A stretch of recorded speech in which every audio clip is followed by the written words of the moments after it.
Gráfico na tela, pau na máquina. Olha só que interessante. Que gráfico é esse aqui? Que gráfico vocês acham que é isso daqui? Hã? Qual gráfico vocês acham que é esse daqui? O gráfico aqui, ele é a continuação do movimento de alta. Então, nós temos aqui um canal de alta. No quê? Qual é esse gráfico aqui? O total. Porra, mas total do quê? Total do valor do mercado de criptomoedas. Quantos dólares as pessoas estão depositando e investindo em criptomoedas agora? Se a gente acompanhar o canal de alta, e na minha opinião nós vamos, a gente vai bater o teto desse movimento de alta em 1 trilhão e 200 bilhões, ou seja, ainda temos espaço para continuar subindo o total do tamanho do mercado de criptomoedas, tá, pessoal? Então a gente está em tendência de alta. Eu acredito que a gente precisa ainda se manter exposto nas criptomoedas, pelo menos ainda para possivelmente até final de fevereiro ou na virada entre março e abril, porque eu acredito que nós podemos entre 1 a 2 meses ainda ter um pullback mensal, tá? Então o que a gente está vendo agora é uma acumulação lateral para o preço continuar subindo e para o tamanho total do mercado de criptomoedas ficar mais valioso. Com isso, altcoins e criptomoedas em geral tendem a se valorizar. O grande problema, o grande risco, mas que eu acho que vai demorar para acontecer e vai lateralizar nessa região, é o S&P 500, as 500 maiores empresas dos Estados Unidos. Não acho que vai ter uma grande porrada para baixo agora, pelo menos eu espero que não. Tá? Eu espero um fechamento mais água de salsicha, um fechamento mais neutro para essa semana. E ele tocou a resistência que eu comentei com vocês, que é para mim a resistência mais importante, que precisa se transformar em suporte para manter uma estrutura de alta semanal por mais tempo.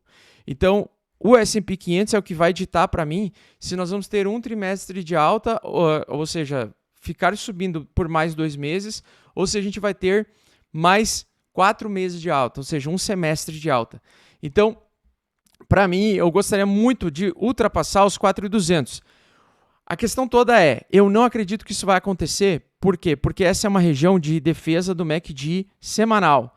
Então, o que eu acho que vai acontecer no S&P 500 é que a gente vai bater topo, a gente vai se manter por um tempo acima dos 4.200, mas ele vai se manter por um tempo até conseguir por algumas semanas fazer a reversão. Então, eu acredito em um movimento parecido com isso daqui para o S&P 500. Tá?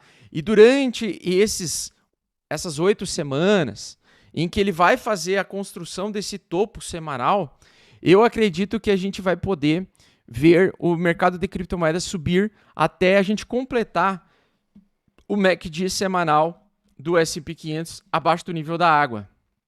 Tá? Então lembre-se aquilo que eu comentei, eu acredito que ele vai colocar aqui para fora, vai sair um pouquinho para fora e depois vai entrar novamente.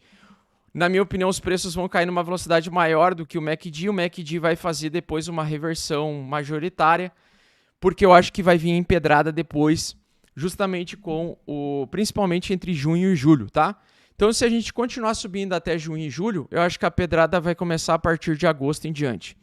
Se a gente já fizer a reversão trimestral, a pedrada então vai vir entre março a abril. Então na virada entre março e abril, se o S&P 500 retornar abaixo do nível 4.200, depois dele subir e se manter por um tempo acima dos 4.200, se ele perder esse suporte de novo, na minha opinião, ele vai abrir uma nova grande pernada de baixa, tal como aconteceu em 2008.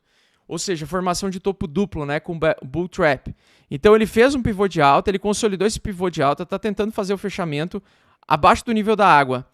Então eu acho que ele vai subir agora por algumas semanas, ou o S&P 500 vai relaxar, né, vai ficar mais lateral, vai formar o topo, esse topo provavelmente vai superar os 4.200 por algumas semanas, e na minha opinião ele vai voltar abaixo do nível de 4.200, porque eu acredito que vai vir quebradeira pela frente ainda esse ano, tá?